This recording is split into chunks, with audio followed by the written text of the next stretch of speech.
Greetings, YouTube. Today's piece comes from Bajiba and is written by one Dustin Rowles. I'm going to excerpt a section of it because I think it's very pertinent, and I don't think I can say it any better than did Mr. Rowles. He's discussing white privilege and the concept of political correctness. It really clicked for me last year when my wife explained that when people like Jerry Seinfeld rail against political correctness, what they are really saying is that they don't want to hear the empowered voices of non-white, non-male, non-straight people. They don't want to hear about the feelings of others. They don't want to be told by a gay or black or Asian person that a joke is offensive to them because it affects their ability to make other white dudes laugh at the expense of women and minorities. And then there's a quote from Donald Trump. The big problem this country has is being politically correct, and those are the actual words of the presumptive Republican candidate.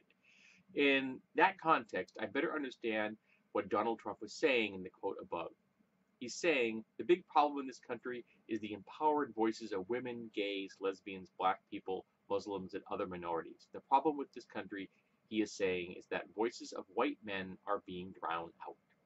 Donald Trump can go to hell, so can the NRA, who has found a way to blame not our gun culture for the death of 49 people in Orlando nightclub, but political correctness.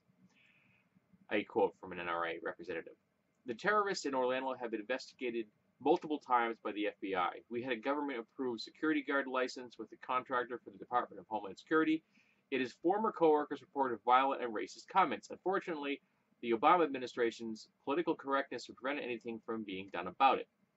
I think what the NRA is implying here is that the Obama administration should have ignored the Constitution and apprehended the Orlando shooter on the basis of his violent and racist comments because he was Muslim. However, the millions of people who utter racist, violent comments every day, including Donald Trump himself, should still be afforded their First Amendment rights to say hateful, bigoted things because they are white Christians. What he really is saying is that the country needs to stop paying attention to those other voices, which are getting stronger and more powerful every day. What he's saying is that we should stop respecting the rights of Muslims because a tiny, tiny fraction of them are radical. What he's saying is that white men should still be able to speak for everyone. What he's clinging to his guns to give him the illusion of power because he's afraid that he and the other men like him will no longer control the system. The voices behind political correctness are getting louder and more powerful. He's afraid that one day ignoring and oppressing those other voices on the basis of political correctness is going to bite him in the ass as more people with more diverse backgrounds continue to educate for themselves. That's exactly what will happen. And this is beautifully written, and it's making a specific point that I've been making tangentially for a while now.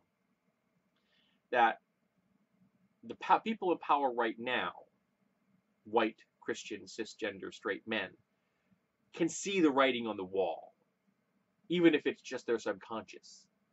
And because of that, they're scared, they're afraid, they're terrified, because they realize that there will be a point in the future where they will no longer be in charge. They will become the minority. And they know how minorities are treated in America. Why? Because they have been treating minorities like this for centuries. So they know what's going to happen to them. But you see, they're wrong. Because not everyone is a bigot. Not everyone is a racist. Not everyone is a sexist. Just because they are those things and they project their actions onto other people does not mean that those other people are actually as horrible and awful as they are. I don't want to discriminate against anyone. I don't dislike Donald Trump as a politician because he's white. I dislike him because he's a racist and he's a bigot. He's xenophobic and he's a misogynist. I dislike him for what he says and what he does. Not because he was born white or because he practices the Christian religion. Though I gotta tell you, until this political run that he's currently on, I wasn't even aware he had a religion of any kind because he's never brought them up, which was marvelously refreshing. It'd be awesome if I never knew the religion of any candidate ever. That would be so cool. But every time someone rails against political correctness, swap out respects others. So when you hear it's rampant political correctness, swap that out to it's rampant respecting others. You can't have rampant respecting others. You can never respect another person too much. They're trying to control the language and the conversation because they can see that eventually they're not going to be able to control the reins of power.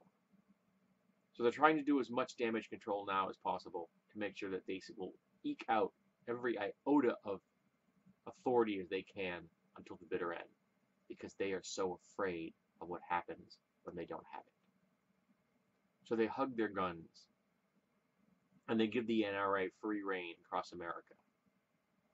And they buy into the racist concept that hordes of black looters and rapists and murderers are going to roll across America the next time we have a disaster or a terrorist attack. And they must have their AR-15s, otherwise all the white women will be attacked. It isn't political correctness that's the problem. It's their fear.